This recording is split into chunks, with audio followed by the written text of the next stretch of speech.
ଯାଜପୁର ଜିଲ୍ଲା ଜଖପୁରା ଥାନା ରାବଣା ଛକ ନିକଟରେ ଥିବା ଏକ ଇଟା ଫ୍ୟାକ୍ଟ୍ରିରେ ଏକ ଅଭାବନୀୟ ଘଟଣା।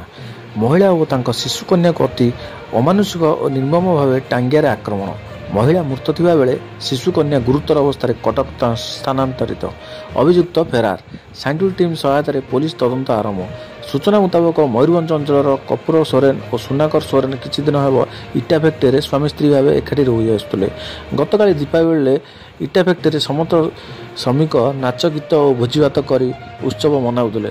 ପରେ ସମସ୍ତେ ଖାଇ ପିଇ ଶୋଇଥିଲେ। କିନ୍ତୁ ଗତକାଲି ମଧ୍ୟରାତ୍ରିରେ କୌଣସି କାରଣବଶତଃ ସୁନାକର ପ୍ରଥମେ ଶୋଇଥିବା ଅବସ୍ଥାରେ କପୁରଙ୍କୁ ଏକ ଟାଙ୍ଗିଆରେ ମରଣାନ୍ତକ ଆକ୍ରମଣ କରିଥିଲେ। ଏହି ଘଟଣା ଶିଶୁ କନ୍ୟାଟି ଦେଖିଥିବା ଏବଂ ତାଙ୍କୁ ସୁନାକର ଟାଙ୍ଗିଆରେ ଆକ୍ରମଣ କରିଥିଲେ।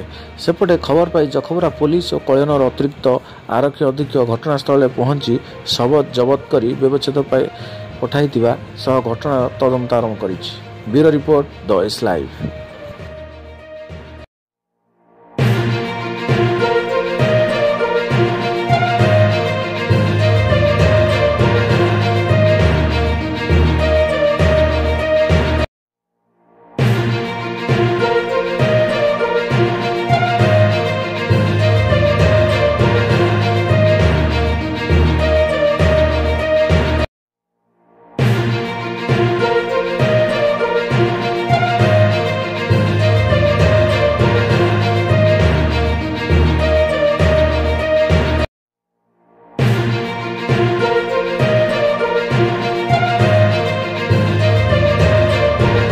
ମୋ ନାଁ ହେଲା ରାମଚନ୍ଦ୍ର ସିଂ।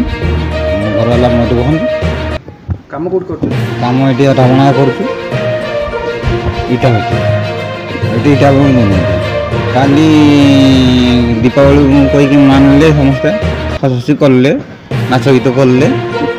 ଆମେ ତ ଯାହା ଯେମିତି ରୁମ୍କୁ ପଳେଇଲୁ, ତାଙ୍କ ରୁମ୍କୁ ପଳେଇଲେ। ରୁମ୍ ଆମର ଅଲଗା ଅଲଗା, ତାଙ୍କ ରୁମ୍ ଅଲଗା, ଆମର ଅଲଗା, ସବୁ ସେପାରେଟ୍ ଅଛି।